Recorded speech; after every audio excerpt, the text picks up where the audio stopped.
Good afternoon, guys. What's going on? Welcome back. As you can see, we are finally home, finally back at the shop. A great week spent out west, getting the engine, doing all that stuff, seeing all those people, but feels good to be home. It is Sunday now, Sunday around 2:30, a little bit later in the afternoon. We have been spending time with Allie, getting some other things done, editing, all that nonsense. But we are finally back at the shop. We need to clean this place up. That's number one on the list. We need to clean this place up, from trying to get ready for Motorama and then leave suddenly for Indiana. Everything, wheels, tires, oil, engine still in the back. We need to get this place cleaned up. We need to do that. I believe some people are going to be swinging by, hanging out. So I'm hoping to get the truck unloaded, get the engine unloaded, get this place somewhat situated, and see where the rest of the day brings us. We also need to bust out the whiteboard, which I think is hiding back there. We have a ton of stuff, even though we have a lot of stuff. There's a lot of little stuff in between here to wrap up this project that we need to do. So we're gonna start cranking on the 05 very, very soon. Now that we have most of the bigger pieces, we're gonna start getting moving. First up on the list is I'm gonna redo all of the fuel lines again. We're gonna get rid of that stainless braided stuff and switch to some different material.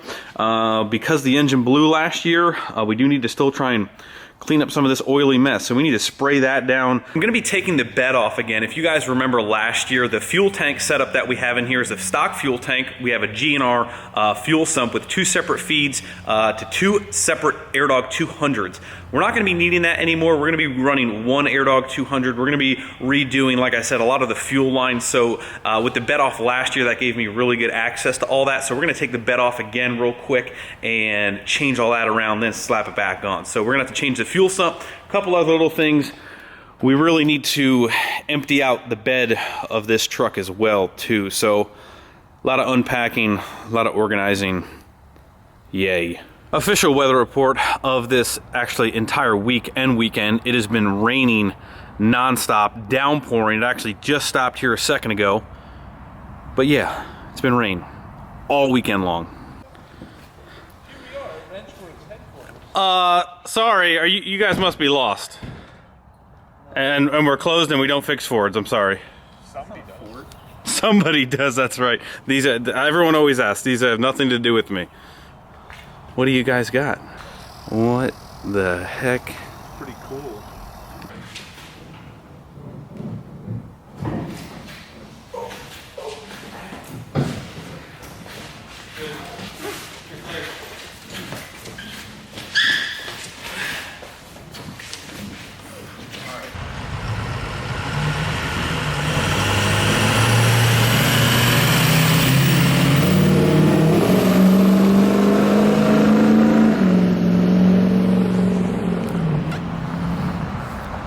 All right, we got the bed off. We at least got the bed off today. Mark. Yeah. What's going on with your truck here, buddy? What happened? It looks a little different. Well, somebody. Mark has a remake over about once a week with his trucks. Well, somebody said to color match more stuff. I did. You did. So we color matched these. Yeah, because Mark.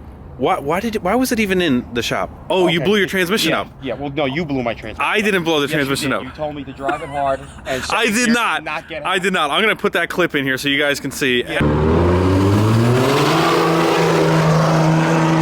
After that, Mark lost second gear in his transmission, so it had to go into the shop. And Greg went inside and said that it was actually, you could still hear him getting on it out there. That second gear was slipping. Oh, yeah. The truck was doing about 10. And second gear was slipping. Sounded about 70, going about 10. So you put a new transmission, or a rebuilt transmission in it. Rebuilt the transmission with an ATS kit. And then too crazy. Nothing too crazy. And the T-case had issues too. I'll put up that picture here too. Yeah, we had problems with the T-case. You can still hear Josh and Aaron. They just got on the highway. So while it was in there, Mark decided, or actually I bothered Mark decided that these black flares were no good. Look at how good they look paint matched. And the truck is absolutely 100% clean. They're not hiding any rust. Of course not. But if you're a body man, your own truck wouldn't have rust. Around here, living here in great state of New Jersey, where they put Oh, you just scratched it all up. Pebble dust on the roads. The truck gets completely chipped up over here, and I do daily drive it. And you traded somebody for some wheels that you painted? Yes, my wife's cousin Billy traded me out the wheels, and I painted them up because they were like a graphite gray. A good friend of mine, George, gave me some nice cheap tires. And we did a complete front end of the truck. Oh, that's right. You did. Ball joints, hub bearings. And you put new headlights in. Put new headlights in and got rid of the chrome. So everybody wants to know how many truck Greg's own, but really the real question is how many trucks does Mark own? You guys still haven't seen one of Mark's trucks. Yeah, but we got the 3 third gens and the first gen. Oh, Mark's first gen's a beaut. And we had the Ford, but that is no longer. That's good. That's a good sign. Yeah. All right. Well, I just want to keep everybody updated. You know, paint match flares, paint match body moldings. More. There was more to this. You know, I told Mark, you know, if you really wanted to go ham, you could do the mirrors and handles. They will get done. All right. And then you got this beast. All right. So we got the bed off. That we got one thing accomplished today. We're about ready to pull the engine out of the back of the truck here. We'll get that set down and we will continue on. So if you guys remember from earlier videos, I know I need to clean this all up, but 2 AirDog 200s, 2 separate feeds. This is how we had them all plumbed in here. So we need to redo a little bit of that, seeing that we are not gonna need 2 AirDogs. Last year, the truck was making a ton more power. This year, it's gonna be slightly less. So we're not gonna need 2. We're gonna go back down to 1, clean it up a little bit, and clean up all of the wiring as well. So that's the gist.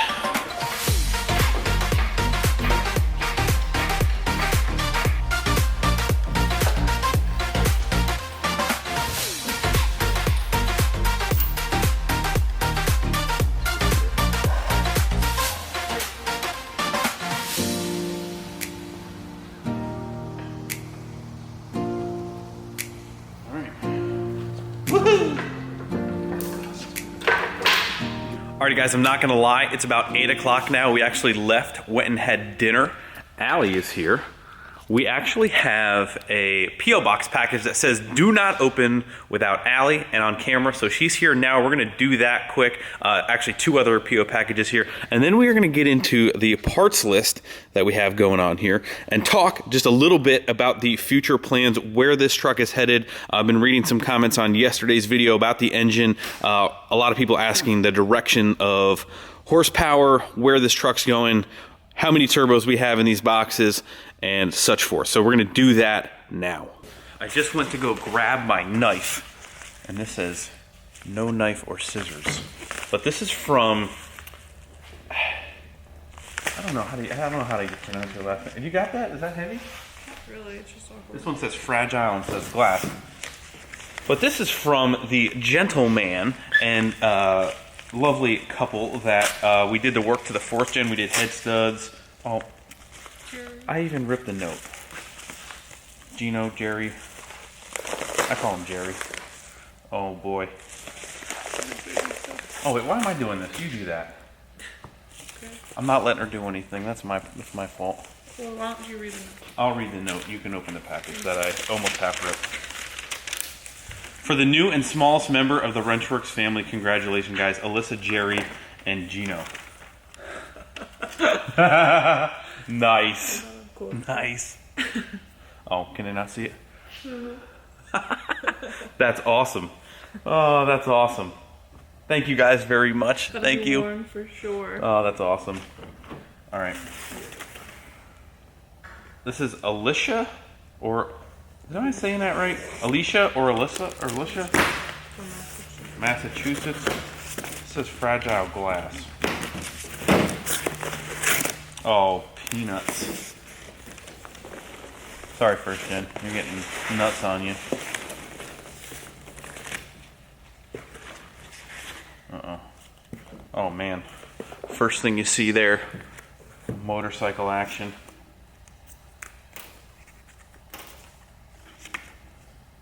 Nice. Nice. Okay. Hi Greg, I love your YouTube channel and watch it all the time. I wanted to send you a candle from the Race Edition collection of my business, Wax on Fire. Born and raised in Massachusetts. Wow. Nice. Let's just, all right, before we, I'm too curious. Nice. Check that out right there. Come on, come on. Check that out. Turbo Potion? Am I saying that right? Smell of race fuel straight out of the dump pipe. Greg loves candles. Oh, yeah. Loves candles. Oh, yeah. Does it smell good? Reminders. Letting your candle burn. All right, we're not going to. Nice. Wow, it does smell like... This baby's getting lit tonight. All right, sorry. Anyway, back to the... Born and raised in Massachusetts, I am a mother of a precious little boy, supportive wife, hardworking husband, motorcycle drag racer for 8 months out of the year. As a long-time avid candle lover, I've always enjoyed burning candles in my home on a daily basis. When I became a mother in 2015, I started to become more vigilant about our household environment and how I could make it healthier for our little one. An obvious change that I could make after researching paraffin wax candles was to switch over to a healthier alternative. I wanted something that didn't omit the same toxicity as paraffin candles while still having a real flame burning wick and scent that I could enjoy. It was at that point that I discovered the beneficial characteristics of soy wax candles. During my research, I became intrigued with the candle making process and decided to handcraft them out of my own home. After countless days and endless nights, I finally nailed down the perfect formula for a clean, burning, long-lasting, magnificent smelling candle. That's pretty dang. I get an A+ for reading, just so you guys know. Like race fuel. My candles can be purchased through my online Etsy shop at etsy.com/shop wax on fire, and I can be contacted at... Dude, that's awesome. This is really good. I like the packaging. I like the I like the smell, but I like the labeling. The labeling. That's awesome. Let me get one more rip. Oh yeah. Nice. Thank you very much. I appreciate that. I do like candles. I'm not afraid to admit that I like candles. You know, like some nice ambiance. Oh, this is from Connor, I think also in Massachusetts. Oh yes. Speaking of race fuel. Oh. Can they see you? Can they see your beautiful face over there? Oh, nice. Oh, we got patches. We got patches. I'm putting Allie on the spot on this one because. Nice. Dude, this is double baby clothes. Double baby clothes. Sweet. Thank you. And it looks like we have a U.S. Army patch, so we got to read this note here. Greg and Allie, first off, I want to congratulate both of you on your growing family. I'm a huge fan and have a second gen myself. I watch your videos daily, and I've recently got my girlfriend watching them now. We decided to send this box as a little gift and a reminder to never stop what you're doing. My girlfriend and I are both Massachusetts native, but right now I am stationed in Fort Polk, LA. I am part of the 3rd Brigade, 10th Mountain, I don't know if that's 22nd Infantry. Your videos are just one of the many ways me and her get through the long distance. So thank you, good luck with everything, and God bless Connor and Ashley. Thank you guys very much. That is awesome. Thank you very, very much for your service, as always. I'm putting Allie on the spot because I still have failed to get the board that I want to get made. Not that Allie doesn't have enough things on her list to do, but I want to get a nice plaque made. We need to get a nice...